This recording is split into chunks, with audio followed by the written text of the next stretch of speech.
Welcome to Biosphere tutorial.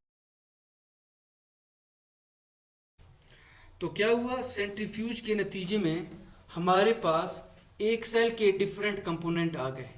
For example हमें cell का nucleus मिल गया।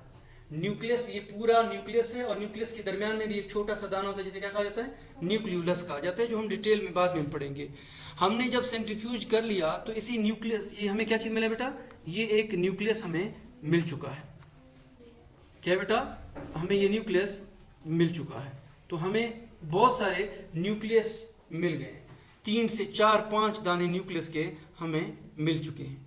इसी अंदाज में जब हम सेंट्रीफ्यूज कर लेते हैं तो हमें बहुत से माइटोकॉन्ड्रिया मिल चुके हैं, बहुत से माइटोकॉन्ड्रिया मिल चुके हैं। मैं फिलहाल 2 का डायग्राम बना रहा हूँ।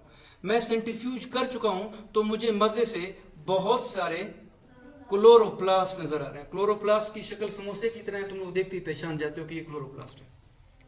तो कहने का मतलब क्या है कि हमें सेल के डिफरेंट कंपोनेंट्स मिल गए। अब हमने ऊपर कहीं पे पढ़ा हुआ है कि जो सेल के जितने भी कंपोनेंट्स होते हैं वो तमाम के तमाम बेरंग होते हैं।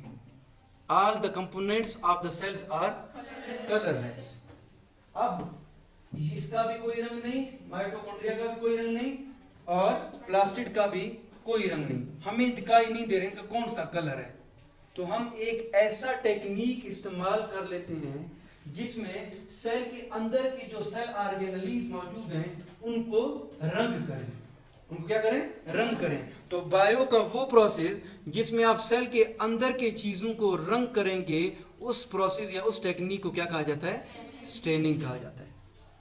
वो प्रोसेस जिसमें आप सेल के अंदर के मौजूद तमाम सेल ऑर्गेनेल्स को कलर कर लो, रंग दे दो, उस प्रोसेस को क्या कहा जा रहा है, स्टेनिंग कहा जा रहा है। क्यों कलर करें, क्योंकि वो ऑलरेडी हम बता चुके हैं कि all the components are colourless, transparent. तो हम डेफिनेशन लिख रहे हैं, the procedure of colouring the components of cell, coloring of components of cell in order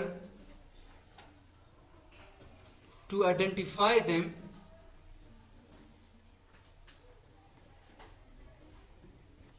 is called staining।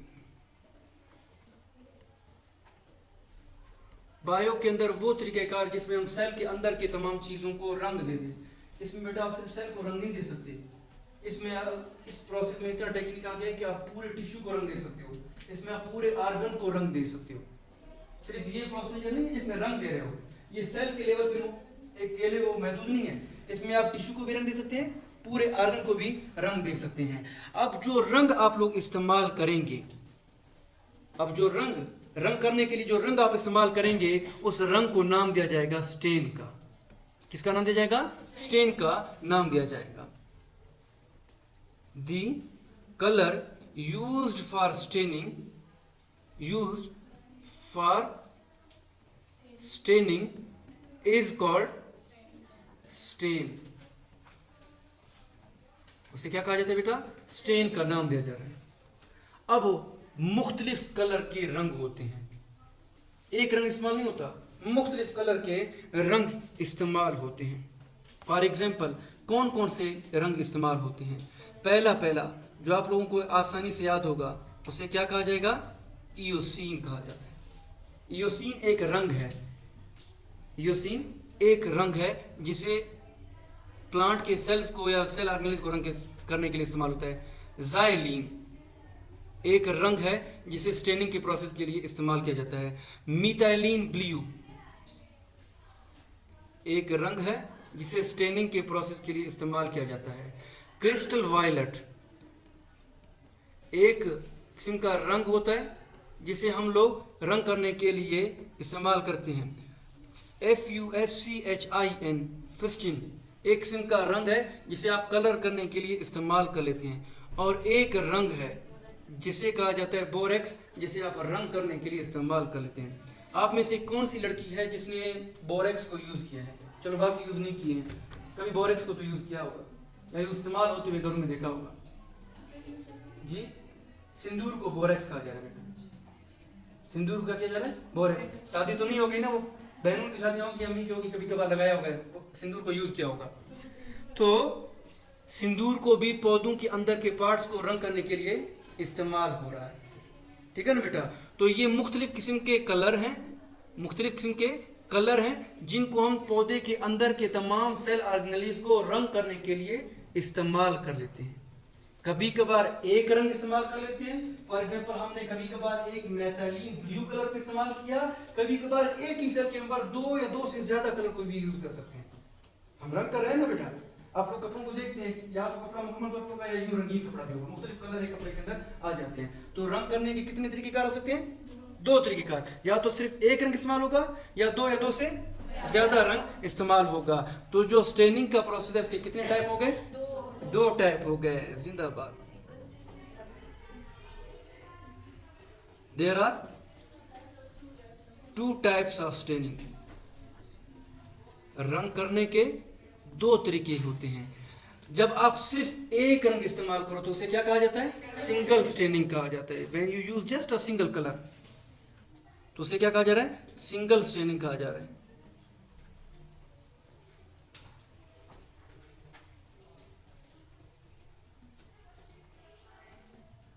When only a single color is used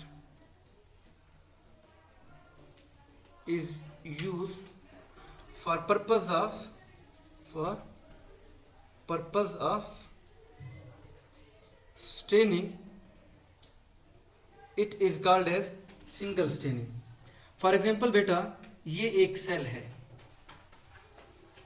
और अब मेरा wish ये है, मेरा ख्वाहिश ये है कि मैं इस सेल को पढ़ लूँ, लेकिन चूंकि मुझे तजुर्बा नहीं है, मुझे आइडिया नहीं है, तो मैं सिर्फ एक बोरेक्स को यूज़ कर लेता हूँ। बोरेक्स को यूज़ करते हुए मैं इस सेल के ऊपर डाल दूंगा, इस सेल के ऊपर डाल दूंगा कि जो तमाम सेल ऑर्गेनेल्स हैं वो सारे के सारे क्या हैं? बेरंग हैं। जब मैं उनके ऊपर सेल सिंदूर को डाल दूंगा तो सिंदूर के डालने की वजह से जो बेरंग का न्यूक्लियस था उसका रंग भी सिंदूरी हो जाएगा, जो बेरंग का माइटोकॉन्ड्रिया था उसका रंग भी क्या हो जाएगा? सिंदूरी हो जाएगा, जो बेरंग का क्लोरोप्लास्ट था, प्लास्टिड था, वो भी सिंदूरी रंग पकड़ लेगा, जो बेरंग का एंडोप्लाज्मिक रेटिक्यूलम था वो भी क्या हो जाएगा? रंग पकड़ लेगा, जो बेरंग के राइबोसोम्स थे वो भी क्या हो जाएंगे?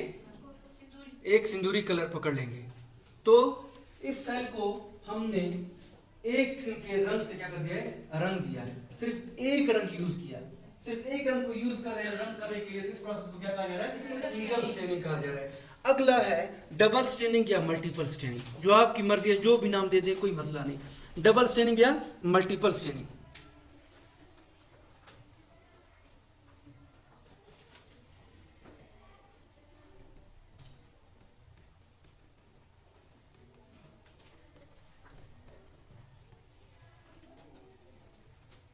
जब दो या दो से ज्यादा कलर को इस्तेमाल करके सेल ऑर्गेनेल्स को रंग दोगे तो उसे क्या कहा जाता है? डबल या मल्टीपल स्टेनिंग कहा जाएगा।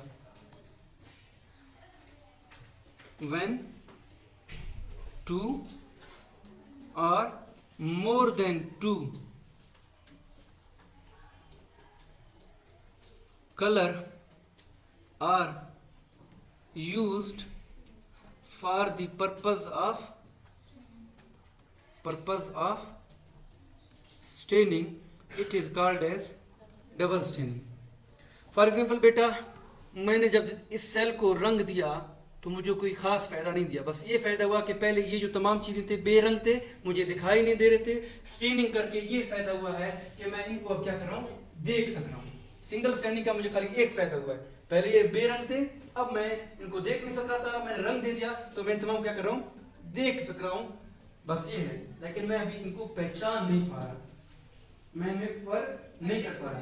तो मैं क्या करता हूँ? पौधे के उसी टुकड़े को उसी टेस्ट ट्यूब से निकाल लेता हूँ और उसी टुकड़े के ऊपर मुख्तलिफ रंग डाल देता हूँ। और लेट्स सपोज बेटा, ये पौधे के वो तमाम सेल हैं पौधे का एक तमाम सेल है। अब मैं इसके लिए मल्टीपल स्टेनिंग कर लेता हूँ, यानी इसके अंदर बहुत ज़्यादा रंग डाल देता हूँ। तो मैं अगर ग्रीन कलर डाल दूंगा तो मुझे न्यूक्लियस जो है ना ग्रीन कलर का दिखाई दे देगा। मैं अगर सिंदूरी कलर डाल दूंगा तो जो एंडोप्लाज्मिक रेटिक्यूलम है उसका रंग क्या होगा, सिंदूरी होगा। मैं अगर ब्लू कलर डाल दूंगा तो जो क्लोरोप्लास्ट हैं, लेट सपोज वो मुझे किस कलर के नजर आ जाएंगे, ब्लू कलर के। वैसे तो ग्रीन कलर के होते हैं लेकिन मैं समझाने के तौर पर। तो आप क्या कर रहे हैं, एक ही सेल को रंग करने के लिए दो या दो से ज्यादा किस्म के कलर को यूज करोगे तो इस अमल को क्या कहा जा रहा है, डबल स्टेनिंग या मल्टीपल स्टेनिंग कहा जा रहा है। एक ही सेल है, उस सेल के अंदर ऊपर में खाली एक रंग यूज किया, उससे हमने क्या कर लिया, चीजों को देखना शुरू कर दिया। अब हम इसमें क्या करें, दे हैव इनविजिबल। अब यहाँ पर हमने क्या करें, मल्टीपल कलर यूज करें। अब मुझे पता है जो ग्रीन कलर रंग पकड़ रहा है वो न्यूक्लियस का है, जो बाकी चीजें हैं ब्लू कलर के वो क्लोरोप्लास्ट का है, जो एंडोप्लाज्मिक रेटिक्यूलम है उसका बोरेक्स कलर है। तो दो से ज्यादा मैंने कलर यूज किए और इसका फायदा क्या होगा, अब मैं सेल ऑर्गेनेलिस को आइडेंटिफाई कर सकता हूं। उधर मैं चीजों को देख रहा हूं, यहां पे मैं क्या कर रहा हूं, चीजों को पहचान रहा हूं, आइडेंटिफाई कर रहा हूं। अब रंग दो तरह से इस्तेमाल होता है। रंग कितने तरीकों से इस्तेमाल होता है, दो तरह से इस्तेमाल होता है। रंग हैं भी दो टाइप के और इस्तेमाल भी कितने तरीकों से होगा, दो तरह से इस्तेमाल होगा। तो अगला हेडिंग दे देंगे, there are two forms of staining. There are two forms of staining. रंग करने के दो तरीक़ेकार हैं। There are two forms of staining. उनमें से पहले वाले का, तुम परेशान हो रहे हो बच्चे, समझ में नहीं आ रहा क्या, पक्का पक्का परेशान नहीं होना। जब समझ में आ जाते तो बंदे के चेहरे पे कुदरती तौर पर एक मुस्कुराहट आ जाती है। जब समझ में नहीं आता तो वो गुस्से से देख रहा होता है, यूं तो खा जाऊं मैं। तो there are two forms of staining. रंग करने के बेटा दो तरीक़ेकार होते हैं। उनमें से जो पहला तरीका होगा उसे कहा जाएगा वीवो स्टेनिंग। पहला फॉर्म क्या होगा बेटा, वीवो स्टेनिंग। और जो दूसरा स्टेनिंग होगा उसे कहा जाएगा विट्रो स्टेनिंग। तो रंग करने के कितने तरीक़ेकार होंगे, दो तरीक़ेकार होंगे। एक होगा वीवो और एक होगा विट्रो। फॉर एग्जांपल आप डॉक्टर हैं, आपके पास एक मरीज आ जाता है और वो आप जब उसकी तमाम टेस्ट कर लेते हो तो आपको पता चल जाता है कि इस मरीज के हाथ को कैंसर हुआ है और आप फैसला ले लेते हैं कि हमने इसके हाथ को या इसकी इस उंगली को काटना है या इसके इस हाथ को काटना है। तो ऐसा ना हो कि जब हम इसके हाथ को काटेंगे तो कुछ कैंसर ज़दा हिस्से रह जाएं, तो हम क्या कर लेते हैं, स्टेनिंग का प्रोसेस इस्तेमाल कर लेते हैं। हम क्या कर लेते हैं, इसके ब्लड वेसल के अंदर मिथाइलिन ब्लू कलर को यूज कर लेते हैं। किसको यूज कर लेते हैं, मिथाइलिन ब्लू कलर को यूज कर लेते हैं और उसके खून के नाली के अंदर मिथाइलिन ब्लू को डाल देते हैं। अब मिथाइलिन ब्लू खून के अंदर चलते चलते उन कैंसर सेल के ऊपर जाके बैठ जाता है। जो कैंसर सेल्स हैं उन्हें वो बहुत ज्यादा भूखे हैं, बहुत ज्यादा भूखे हैं, वो उस रंग को अपने अंदर क्या कर लेंगे, जज्ब कर लेंगे, एब्जॉर्ब कर लेंगे।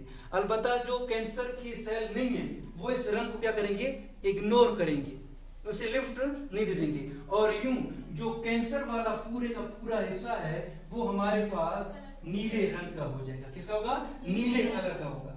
और फिर हम लोग एक्सरे के नीचे, माइक्रोस्कोप के नीचे इस कैंसर ज़दा हिस्से को क्या करते हैं, काट देते हैं। तो मैंने क्या किया है, मैंने एक जानदार के जिस्म के अंदर रंग डाला, उसके एक टिश्यू को रंग किया और उसके उस टिश्यू को मैंने पहचान के उस टिश्यू को मैंने काट के जिस्म से क्या कर दिया, अलग कर दिया। इसका फायदा क्या होगा कि मैंने बेकार कैंसर ज़दा हिस्से को काटा।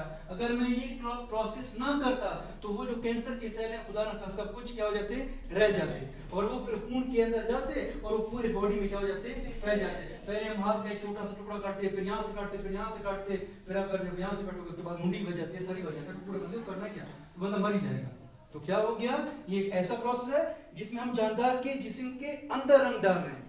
तो हम इसकी डेफिनेशन लिखेंगे, आगे समझ में पक्का।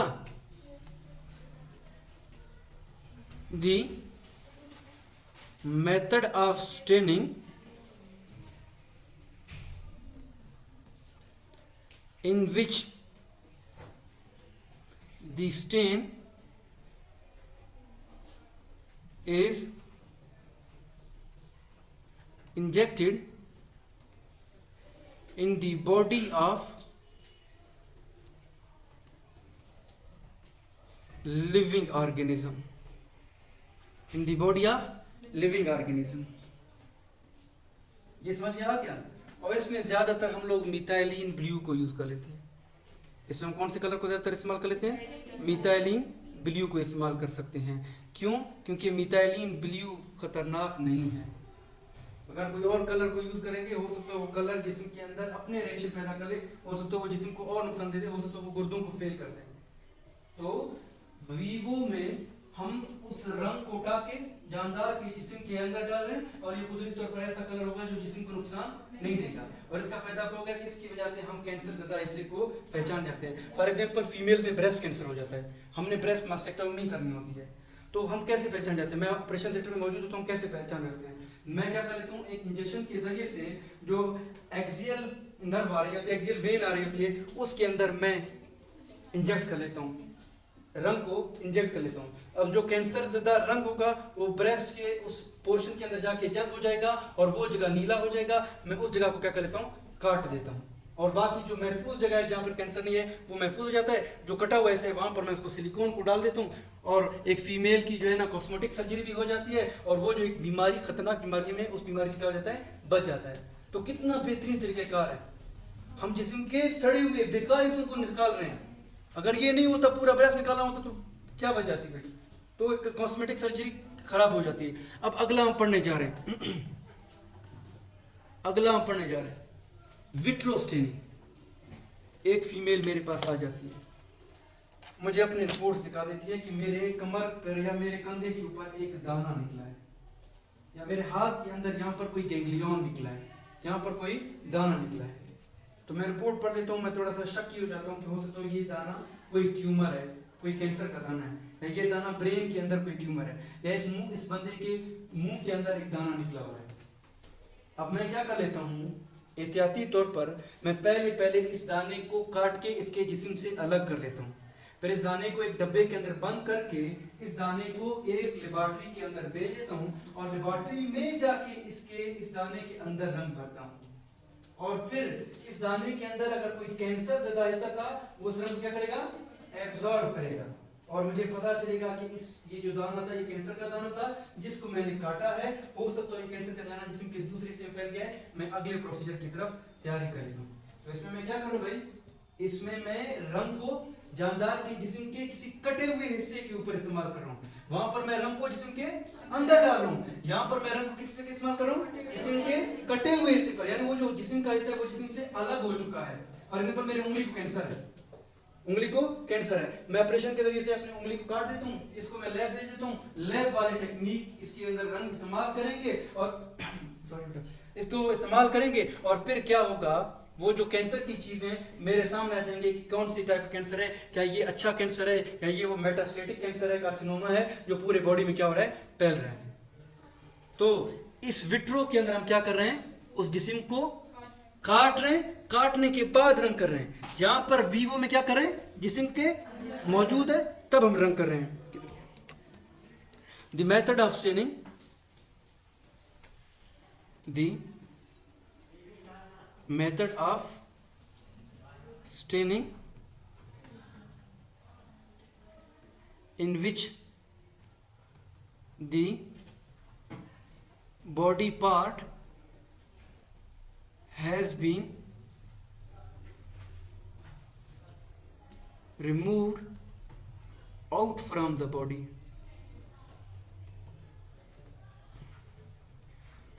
कभी आप आगे चल के पढ़ोगे, इस तरीक़ेकार को एक और नाम भी दिया जाता है, उसे कहा जाता है बायोप्सी। डॉक्टर जब बनोगे तब आपको पता चलेगा इस तरीक़ेकार को क्या कहा जाता है, बायोप्सी कहा जाता है।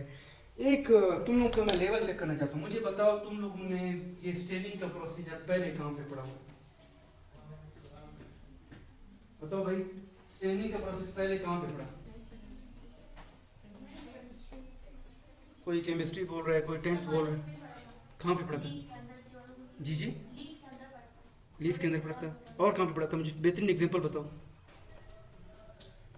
9th क्लास में आप लोगों ने एक टॉपिक पढ़ा था, उस टॉपिक का नाम था वाइट ब्लड सेल्स।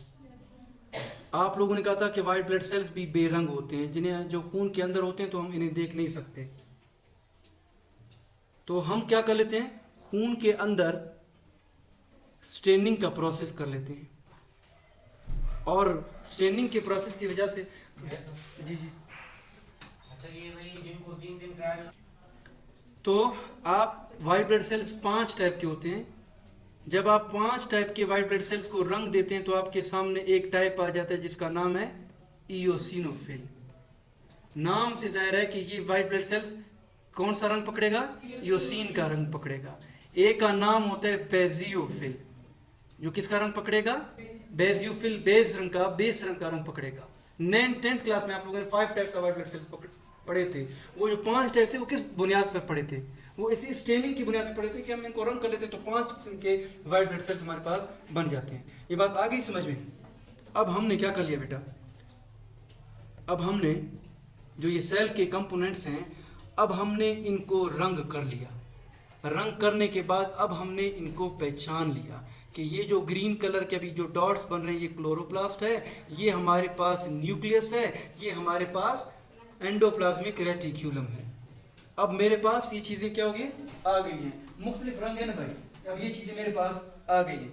अब हम एक और मरहले में दाखिल हो जाते हैं। हम ये देखना चाहते हैं कि एंडोप्लाज्मिक रेटिक्यूलम के अंदर क्या होता है, न्यूक्लियस तुम्हारे अंदर क्या होता है। मुझे कैसे पता चला कि भाई न्यूक्लियस के अंदर क्रोमोसोम्स होते हैं, मुझे कैसे पता चला न्यूक्लियस के अंदर न्यूक्लियोप्लाज्म होता है, मुझे कैसे पता चला कि भाई जो ये प्लास्टिड है इसके अंदर ग्रेना होता है, मुझे कैसे पता चला। तो हम क्या करें, एक और स्टेप के अंदर दाखिल हो गए, we are jumping a step forward. उस स्टेप को नाम दिया जा रहा है माइक्रो डाइसेक्शन।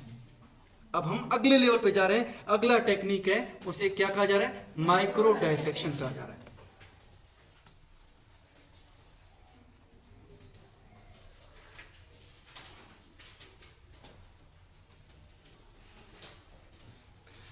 लेट्स सपोज बच्चे ये एक सेल है, वही खुदा की बंदे,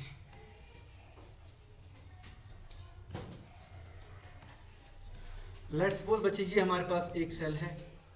सेल तो गोल होता है मुकम्मल तौर पर, जो आप डायग्राम देख रहे हो ना, आपको समझो सेल क्यों ऐसे रखा होता है और हम ऊपर से देख रहे होते हैं ये न्यूक्लियस दिखाया है, ऐसे नहीं होता। ये सेल छोटे से बाल की तरह होता है, कितना होता है, बाल की तरह होता है, और उस बाल के अंदर जो खाली खोखला जगह है वहां पर ये तमाम के तमाम सेल ऑर्गेनेल्स रखे होते हैं। जब इस बाल के अंदर मैं देखूंगा तो आलू के शक्ल का एक माइटोकॉन्ड्रिया पड़ा हुआ है। किसके शक्ल का, माइटोकॉन्ड्रिया आपको पड़ा हुआ है। चूंकि बुक्स के अंदर आप जब माइटोकॉन्ड्रिया का जिक्र कर लेते हैं तो आप माइटोकॉन्ड्रिया का डायग्राम ही बना लेते हैं, जिसके अंदर ऐसे आप लोग ये मैट्रिक्स ऐसे डाल देते हो, आप कहते हैं ये माइटोकॉन्ड्रिया। नहीं बेटा, माइटोकॉन्ड्रिया आप सेल के अंदर जब देखेंगे तो वो इस शक्ल का नहीं होता। आपको सेल के अंदर वो माइटोकॉन्ड्रिया आलू की शेप में पड़ा हुआ नजर आएगा, या बर्गर की शेप में ऐसे गोल गोल से दाने पड़े हुए नजर आएंगे। बर्गर की शेप में या बंद की शेप में छोटे छोटे माइटोकॉन्ड्रिया यहाँ पर रखे हुए होते हैं। अब हम ये चाहते हैं कि हम माइटोकॉन्ड्रिया के अंदर दाखिल होके देखें कि इसके अंदर क्या क्या चीजें होती हैं। तो माइटोकॉन्ड्रिया को काट के माइटोकॉन्ड्रिया के अंदर दाखिल होना। अब माइटोकॉन्ड्रिया को काट के अंदर जब हम दाखिल हो रहे हैं तो उस अमल को क्या कहा जा रहा है, माइक्रो डाइसेक्शन कहा जा रहा है। और ये माइटोकॉन्ड्रिया को जब हम काट रहे होते हैं तो ये अमल माइक्रोस्कोप के नीचे कर लेते हैं, क्योंकि वैसे तो हमें माइटोकॉन्ड्रिया नजर ही नहीं आना, तो इस अमल को किसके नीचे कर लेते हैं, माइक्रोस्कोप के नीचे कर लेते हैं। तो माइक्रोस्कोप की मदद से सेल के जो कंपोनेंट्स हैं जो पहले हमें मिक्सचर के अंदर मौजूद थे, जिनको हमने सेंट्रीफ्यूज के जरिए से अलग कर लिया, स्टेनिंग के जरिए से उनको रंग कर लिया, अब हम उनको क्या कर रहे हैं, काट रहे हैं। तो हम लोग ये बात यहां पर लिखेंगे, the process of cutting the components of cell with the help of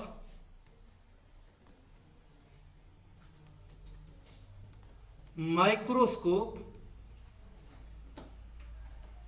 is called as microdissection। एक माइक्रोस्कोप की मदद से हम सेल के अंदर की चीजों को काटें। वो जो माइटोकॉन्ड्रिया है वो आलू की शक्ल में पड़ा हुआ है। अब हमने उसके काटना है, उसको खोल के देखना है कि इस आलू की शक्ल के अंदर यहाँ पर क्या क्या चीजें हैं। तो सेल के अंदर की चीजों को जब हम काटते हैं माइक्रोस्कोप के नीचे, इस अमल को क्या कहा जाता है? माइक्रो डायसेक्शन कहा जाता है। किस चीज से काटेंगे भाई? ऐसा है कि सादिया को गुस्सा आ गया, सादिया कह रहे मैं जाके माइटोकॉन्ड्रिया को काटूंगा। वो घर गई, उसने छुरी उठाया, माइटोकॉन्ड्रिया काटूंगा। क्या ऐसा होगा? नहीं। या मेरे ख्याल से सादिया को ये गुस्सा आएगा, वो तलवार काटेगी, माइटोकॉन्ड्रिया को मैं तलवार से इसके सर कर दूंगा। ऐसा नहीं होता। माइक्रो डायसेक्शन करने के लिए खास किस्म के औजार इस्तेमाल होते हैं, स्पेशल टूल्स इस्तेमाल होते हैं। माइक्रो डायसेक्शन के लिए क्या होते हैं बेटा? स्पेशल टूल इस्तेमाल होते हैं। उनमें से जो पहला टूल है उसे कहा जाता है फाइन ग्लास नीडल। जो पहला ट्यूब है बेटा उसे क्या कहा जा रहा है? Fine glass needle. और बेटा जो दूसरा तरीका है उसे कहा जाता है लेजर डायसेक्शन। दूसरा जो टूल होगा उसे क्या कहा जाएगा? लेजर इस्तेमाल किया जाएगा, laser dissection.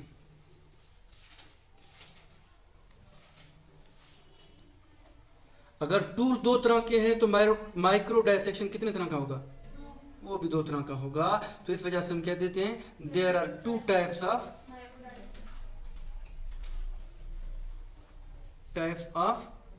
Micro dissection. Micro dissection के कितने टाइप हो गए बच्चे? दो टाइप हो गए। उनमें से जो पहला होगा उसे क्या कहा जा रहा है? Fine glass needle micro dissection.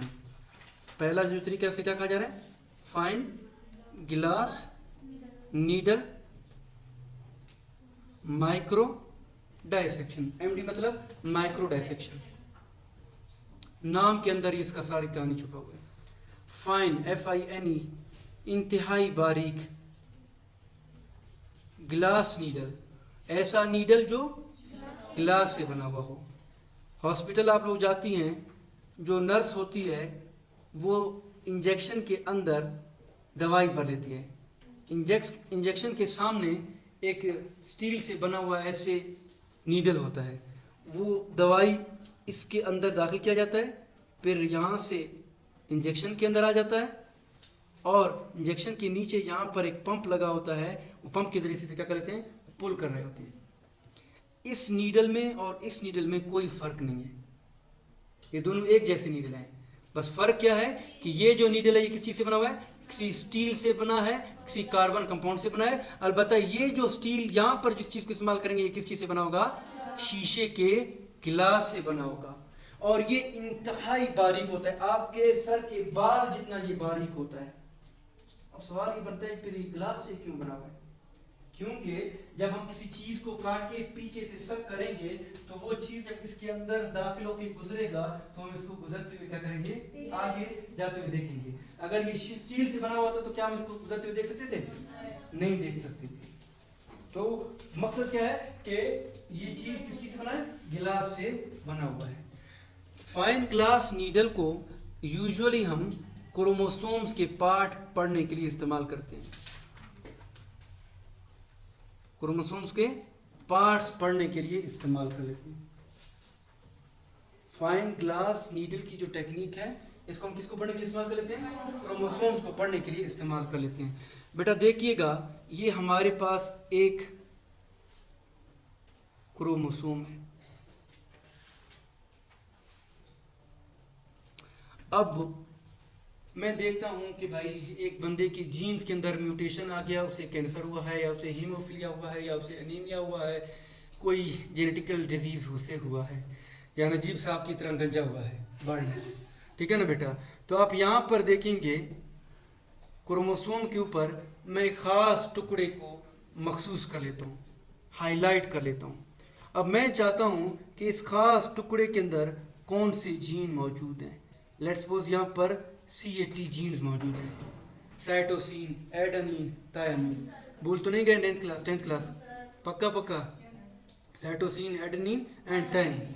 अब मैं ये चाहता हूँ कि कि इस क्रोमोसोम के इस छोटे से टुकड़े के ऊपर कौन सी जीन है। अभी तो मैं आपको नाम बता रहा हूँ कि यहाँ पर CAT है, लेकिन मुझे कैसे पता चला? मुझे पता चलेगा तरीका क्या था, फाइन ग्लास नीडल का टेक्निक था। करता क्या हूँ मैं, एक क्रोमोसोम को मैंने पकड़ा, एक क्रोमोसोम को मैंने इंसान के सेल से अलग किया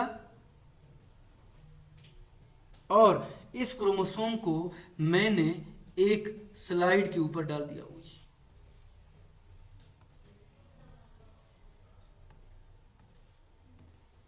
क्रोमोसोम को मैंने पकड़ा और इस क्रोमोसोम को मैंने एक स्लाइड के ऊपर डाल दिया। ये क्रोमोसोम को मैंने पकड़ा है और इस क्रोमोसोम को मैंने क्या कर दिया बेटा, एक स्लाइड के ऊपर डाल दिया। थोड़ा क्रोमोसोम बड़ा है, इसको छोटा कर लेते हैं, ठीक है। गंदा क्रोमोसोम बन गया। आ जाओ इस तरफ, ये लो, और छोटा कर लेते हैं, और छोटा हो जाते हैं, थोड़ा और छोटा हो जाओ। तो वही क्रोमोसोम है बेटा। अब हमने इसको गिलास के ऊपर या स्लाइड के ऊपर डाल दिया, बेचारे की एक टांग रह गई। अब इस स्लाइड को हम लोग माइक्रोस्कोप के नीचे डाल देते हैं, क्योंकि इस प्रोसेस में हमने क्या इस्तेमाल करना होगा, ऊपर कहीं पे लिखे हुए क्या इस्तेमाल करना होगा, माइक्रोस्कोप इस्तेमाल करना होगा। अब हम माइक्रोस्कोप तो देखा है ना भाई? मैंने नहीं देखा आज तक, ठीक है ना बेटा। अब माइक्रोस्कोप के नीचे इस स्लाइड को रख लेते हैं। मेरे ख्याल से माइक्रोस्कोप ऐसा होता है, कोई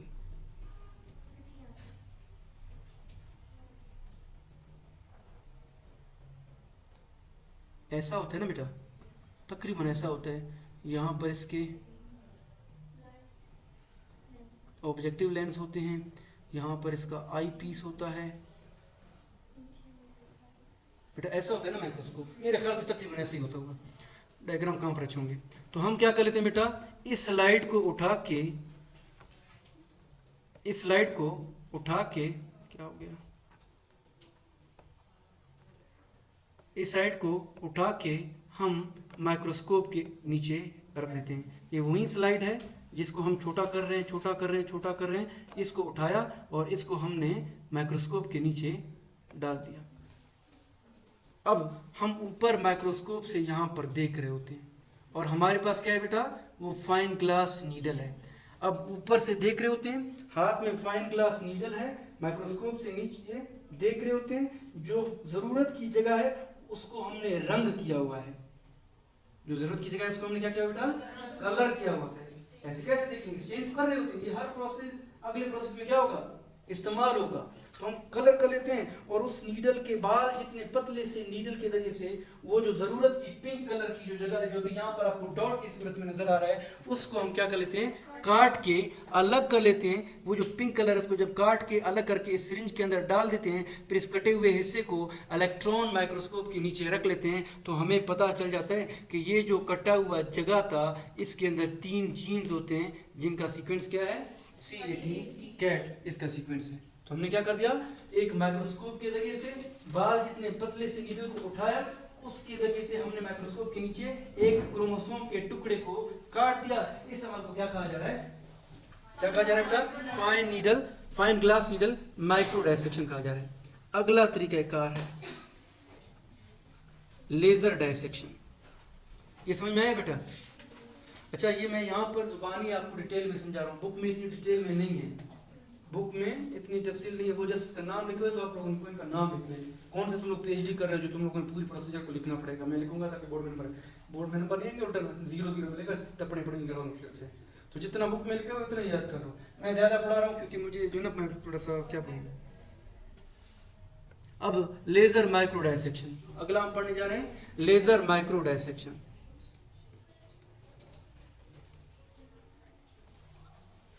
लेजर माइक्रो डायसेक्शन, यहाँ पर ख़ास टाइप के रेज इस्तेमाल होंगे जिन्हें नाम दिया जा रहा है लेज़र, LASER, लेज़र कहा जा रहा है। और ये जो लेज़र के जो रेज हैं ये इंतहाई गर्म होते हैं, जिसकी वजह से चीज़ें जल जाती हैं।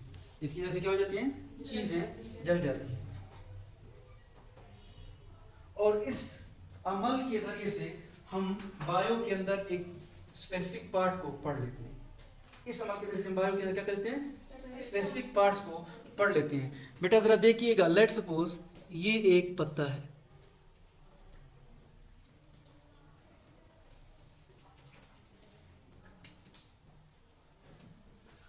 और ये इस पत्ते का पेटियोल है और बीच में से मिडरिप जा रहा है, और ये फिर इसके साइड के क्या बेटा, वेन्स हैं, इसके वेन्स हैं। और आपको मालूम है पत्ता किस कलर का होता है, ग्रीन कलर का होता है, मालूम है ना? कभी देखे हैं पत्ते आप लोगों ने? वही बकरी हो ना, इस वजह से देखे होंगे। हाँ भाई, तो ये एक पत्ता आपके सामने मौजूद है। अब मैं चाहता हूँ कि मैं इस पत्ते का एक स्पेसिफिक पार्ट पढ़ लूँ जिसका नाम है मिडरिप। इसका क्या नाम है, मिडरिप। हालांकि मैं बाकी एरिया को भी पढ़ सकता हूँ, मैं जो है ना इस एरिया को भी पढ़ सकता हूँ, इसके अंदर मीजोफिल के सेल्स होंगे। मैं इस एरिया को भी पढ़ सकता हूँ कि यहाँ पर स्पॉन्जी मीजोफिल और पेलिसेड मीजोफिल के सेल्स होंगे।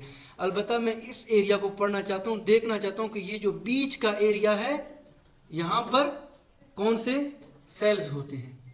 तो मैं क्या कर लेता हूँ, इस पूरे पत्ते के टुकड़े को काट देता हूँ, इस पूरे पौधे के, इस पत्ते के सॉरी इस टुकड़े को काट देता हूँ। ये टुकड़ा मैंने काट दिया। तो क्या हो गया, मैं इस पत्ते के इस बीच वाले जिसका नाम क्या है, मिडरिप को मैं पढ़ना चाह रहा हूँ। करता क्या हूँ, मैं एक कंप्यूटर यूज कर लेता हूँ। करता क्यों बेटा, मैं एक कंप्यूटर यूज कर लेता हूँ।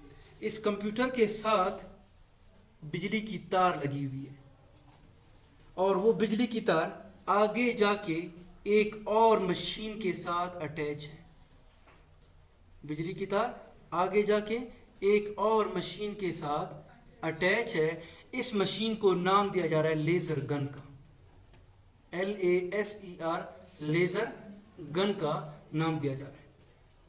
और ये जो लेजर गन है, यहाँ से इंतहाई खतरनाक किस्म के शुआएं रेज प्रोड्यूस हो जाते हैं, और इन शुआओं को मैं कंप्यूटर की मदद से डायरेक्ट कर लेता हूँ। इनको मैं रास्ता देता हूँ और ये कह देता हूँ कि ये जो शुआएं हैं वो आके इस पत्ते के ऊपर गिर जाएं, ये शुआएं या आके इस पत्ते के ऊपर गिर जाएं।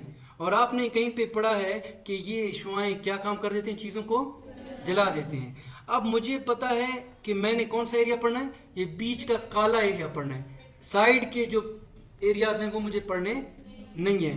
तो मैं क्या कर लेता हूँ, लेज़र की मदद से साइड के एरियाज को जला के ख़त्म कर देता हूँ, और सिर्फ हमारे पास कौन सा टुकड़ा बच जाएगा, मिडरिप बच जाएगा। और फिर मैं इस मिडरिप की एक तस्वीर ले लूँगा और इसको फिर इलेक्ट्रॉन माइक्रोस्कोप के नीचे रख दूँगा, और इलेक्ट्रॉन माइक्रोस्कोप के नीचे इसको मैं मैग्नीफाई करके पढ़ लूँगा। तो मैंने मिडरिप को काट के अलग किया है, बाकी पौधे के जो बाकी एरिया था उससे क्या कर दिया है, अलग कर दिया है। तो काट के अलग करने को क्या कहा जा रहा है, माइक्रो डायसेक्शन कहा जा रहा है। और आप कैसे काट रहे हो, लेजर की मदद से काट रहे हो, तो इस अमल को क्या कहा जा रहा है, लेजर माइक्रो डायसेक्शन कहा जा रहा है।